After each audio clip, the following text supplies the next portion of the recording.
नादानिस्ता गुनाह भी मौत का सबब है और गुनाह आगे से आगे मुंतकिल होता है। कौम में मुंतकिली का जिक्र बाइबल मुकद्दस में है और नस्ल दर नस्ल मुंतकिली का भी जिक्र मिलता है। नादानिस्ता गुनाह कौन से हैं? नादानिस्ता गुनाह वो हैं जिनका बहुत दफा हमें एहसास नहीं होता और हम बेख्याली में ऐसे गुनाह कर जाते हैं। ये नादानिस्ता गुनाह हैं। और दूसरे नंबर पर अनजाने में अपनी वीकनेस में कुछ गुनाह कर जाते हैं और खास तौर पर ईमानदार ये समझते हैं कि जो दीदा दलेरी के साथ लोग गुनाह कर रहे हैं वही गुनाहगार हैं और हमसे तो अचानक ये गुनाह हो गया इसलिए खुदा इसे माफ कर देगा। बाइबल मुकद्दस में अहबार की किताब के 4 बाब में खुदा ने उन गुनाहों के लिए जो नादानिस्ता गुनाह हुए थे खुदा ने कुर्बानियां ठहराई, क्योंकि खुदा को पता था कि वो भी मौत का सबब हैं। उनके लिए भी कुर्बानी का होना जरूरी है। बाइबल के मुताबिक हमारे लिए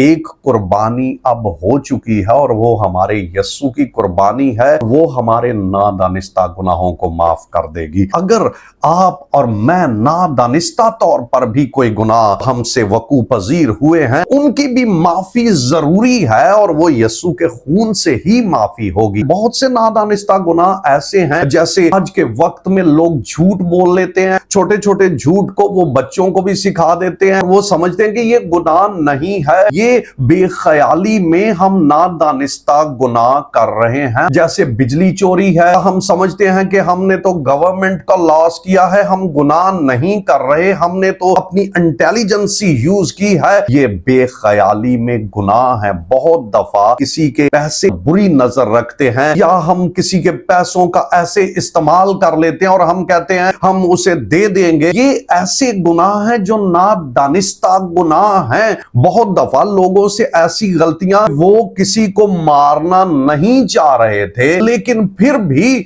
अचानक उनसे मर्डर भी हो गए। लोग जिनाकारी में भी फंस गए। लोग उसमें से निकल तो जाते हैं, बाद में उन्होंने वो गुनाह कभी नहीं किया, लेकिन जब तक आप यस्सु के खून को नहीं लेंगे और तौबा नहीं करेंगे, अपनी जिंदगी खुदावन को नहीं देंगे, अनकन्फेस्ड सिंस आपके लिए मौत का फंदा बन जाएंगे। खुदावन ने उनके लिए कुर्बानियां दी हुई हैं। 4 बाब अहबार की किताब का। तो यहां पर एक और बात मुझे मिली, अगर काहिन ममसू ऐसी खता करे जिससे कौम मुजरम ठहरती हो, कौम मुजरम ठहर रही है एक शख्स के गुनाह के सबब से। अगर मैं गुनाह करूंगा तो मेरा खानदान अफेक्टेड होगा। आप गुनाह कर रहे हैं, आप समझते हैं कि इसका अफेक्ट मेरे ऊपर ही होगा। नो, उसका अफेक्ट आपके खानदान के ऊपर होगा, आपकी नस्लों के ऊपर होगा। अखी अब का गुनाह उसकी नस्लों तक गया। खरूज की किताब के 20वें बाब में लिखा है, मैं बाप दादा के गुनाहों की सजा 3री और 4थी पुश्त तक देता हूं। तो खुदावन ने अमूनियों और मुआबियों के लिए कर्स मेंशन की गिनती की किताब में जो लिखा हुआ है कि कोई अमूनी और मुआबी 10वीं पुश्त तक खुदा के हजूर में आने ना पाएगा। आदम का गुनाह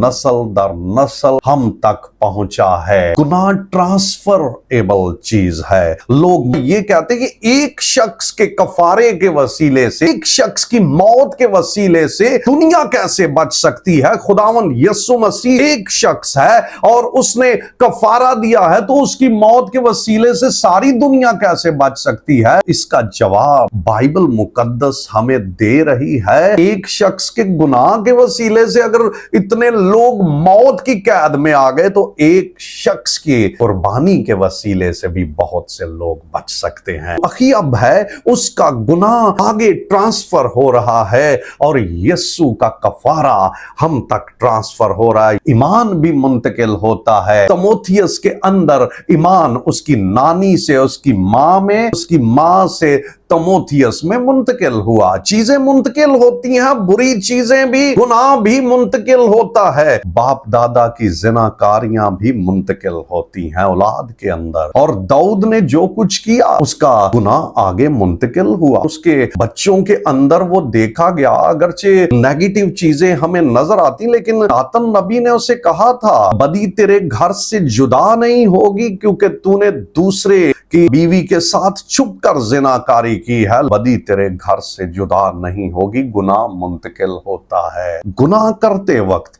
ख्याल कीजिए ये आपकी नस्लों तक जाएगा। यस्सु का कफारा भी मुंतकिल हो रहा है। अगर कोई शख्स यस्सु को कबूल कर लेता है, यस्सु दरमियान में आ जाता है, फिर लानतें खत्म हो जाती हैं। अखी अब के पास यस्सु का कफारा नहीं था, उसकी नस्लें बच जानी थी। दाऊद के पास यस्सु का कफारा मौजूद नहीं था, वरना उसकी औलाद बच जाती। हम खुशकिस्मत हैं, हमारे पास खुदावंद यस्सु मसीह का कफारा, उसकी सलीबी मौत मौजूद है जो हमें जिंदगी दे जाती है। अगर अभी तक आपने अपने गुनाह से अनकन्फेस्ड सिंस हैं उनसे तौबा नहीं की तो आज भी वक्त है, उनसे तौबा कर लीजिए। खुदावंद आपको बरकत देगा।